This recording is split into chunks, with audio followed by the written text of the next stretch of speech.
Alam mo naman ang kaluluwa nagtatravel yan. Kahit gaano kalayo. Ayan. So, Mr. Edward, thank you very much. And ito sa short prayer. Okay, Mr. Edward. Ayan. So, Mr. Edward, he's a very good example ng Yung mga katulad natin na nagpo-perform sa Japan. Yes. Na mga sumika para sa pamilya, para sa mga tao. Si Edward, so ang simbolo yan. Kasi ano ito halimbawa natin, kaya bakit tayo nandito sa Japan, yung mga taong nagtatrabaho sa ibang bansa, para lang sa pamilya. Ayan, okay. So, hindi maramot. So, tayo, ngayon na habang buhay pa tayo, may ka sa Edward, a good example. Ayan. So, sana dumami pa ang katulad ni Edward. So, I hope mas marami pa yung dumating. Ayan. Katulad ni Edward.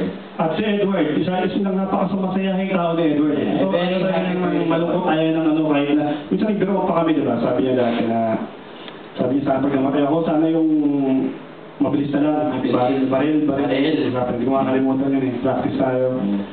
So, kung ganyan man nangyayari sa kanya, siguro hindi natin alam kung ang plano talaga ng Diyos, kagustuhan ng Diyos, o ano man. Pero syempre, gusto ni Edward, masaya tayo, kaya dapat tayo magkampay. Isang kampay para kay Edward. Isang kampay para sa Edward na walang kahilig-hilig din sa alak. Walang kahilig-hilig sa alak. At hindi mo malalasing yun. Ayan. Okay. So, hindi mo malalasing kahit anong gawin mo. So, kaya, isang kampay po para kay Edward, mga kaibigan. Ayan, for each and everyone, ayan. Si Marvin, meron bang hawak si Marvin?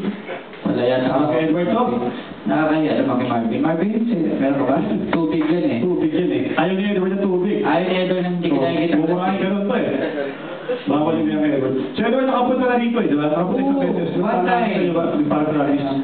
One time. Tapos mga kasama rin sa Corona sila, Gary, yan. Sa mga kasama ni Gary. Nakilala nila si Edward yan. Si Edward napaka masayahin, di ba? Ayaw ng malungkot. Kahit na may problema mo naman, humor yan. Oo. So sila Melody, nung pumunta ng Kamayan, alam mo ba, pagkakita niya, tinanong sa akin, kasi pagkakita ng Melody, Tol, pwede mo pumunta, bakit? Nakakatakot eh. Oo, di ba? Kasi pala kami ng kala ni Edward. Unang kita ko kay Melody ka lang talaga eh. Pwede mo umupo doon? Sabi, okay lang. Kasi nakakatakot eh. Pero pag umupo na, makikita niya. Kasing gera pa pala. At siyempre si Sean din. Kahit hindi siya magaling mag-ilong. Hindi ikaw sila. Gano'n siya kagaling, di ba? Ilong mo. Pero sigaw ni Edward. Edward, ikaw na lang magbihonggo. Magpanaginip ka kay Sean. Oo, magparamdam kay Sean. Paramdam ka kay Sean. Sean, naiintindihan mo ba? Huwag sa akin ha. Huwag sa akin. Kay Jake na lang. Mahina ako dyan. Okay, so okay lang yung pagkataw sa atin. Pero mag-iinom mo kami dalawa kahit sa panaginip. Let's give a toast for Mr. Edward. Ayan. So, Mr. Edward, sa pamilya, family friends, your friends and family in Japan. Ayan. From Yokohama and Kawasaki and everything. Ayan. So, para kay Edward. Ayan. Minsan, para kay Edward. Kapay! May you rest in peace, Edward. Ano, tatay ko lang. Namatay na, nagkakapay pa ako. Ew! Diba? Kasi na ayaw na yung malungkot ni Edward. Okay, so, before we end our show, meron din kaming simple memories. Nga pala ako. Ito, please show ni Edward. Tsaka nga pala ito, Joe. Gusto nga pala ito ikwento. Basta na para kay Edward. Ito eh. Yan. Ito may kwento to eh. Ano yan? Kasi dalawa ito, diba? Isa pula kay Edward. Ano yan kulay? Hiningi niya. Blue to eh. Blue. Okay. Ito picture niya. Hiningi niya to sa akin. Mahal ba yan? Sabi niya sa akin, sabi niya to, inarbor. Sabi ko, hindi pwede to, mahal to eh. Pero pumilit, binigay ko. Sabi ko, ingatan mo, gap yan to. Gap yan. Ingatan talaga, hiningatan. Gap. Edward, yung makakalimutan niya talaga. Gap business. Ito na siya, gap. Kamasyal. Gapos pa eh. Brando Gap brando? Namasyal si Edward. Namasyal. Sa Danay. Nadaan sa Hakin. Hakin siya. Umakyat. Hakin siya. Nakita. Nabukasan ko, nagmumura ako. Sa akin naman, Hakin lang. Sabi sa akin lang pala yun. Walang iyakat. Tingat ako pa sabi mo, gap. Mahal lang. Ang gap, magkano ang gap sa ganyan? Magkano? Akayin eh. Yung singulain eh. Kaya, ang gap na yan. Hakin siya. Itan eh. Lagi ko itong Hakin dati.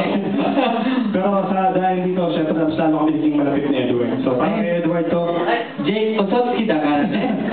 Ne. Duloy dyan. Ayan, okay, so... At si Edward ay mahilig sa McDo. McDo. Ay! Oo. Hindi drive-thru. Hindi drive-thru. Oo. It's special delivery. Yeah, hindi drive-thru. May motor ba rito? McDo ang pupunta sa kanya para mag-deliver. Ganyan si Edward. Okay. Oo. Ano yung nag-deliver? Ha? Ayan. Hindi ko alam. Okay, so Mr. Edward, baka batukan ako, baka natulog ako mamaya. Oo. Ayan, okay, so... At si Edward ang totoong... Na. Ano ba yung tawag ng buitre? Ano ba yan? Ali. Diyan ito muna yan. Yan. Kay Edward. Ayan. Pero, yan. Yan ang tawag tumawag. Yan ang tumawag sa akin. Ng ahas. Ahas. Bakit? Ahas in English is snake. Bakit daw? Hindi ko. Bakit daw? Nihongo ba yung snake? Bakit nga? Ano ba yung snake? Heavy. Heavy? Yung maliit na hipon yun. Heavy. Joke lang! Ha? Heavy. Heavy. Para sa Edward lang eh. Heavy. Ikaw yun. Nasake? Heavy. Heavy. Mapapangan ako. Heavy. Snake. Oo. Snake. Heavy. Ah, Ibe. Heavy. heavy din ay, no?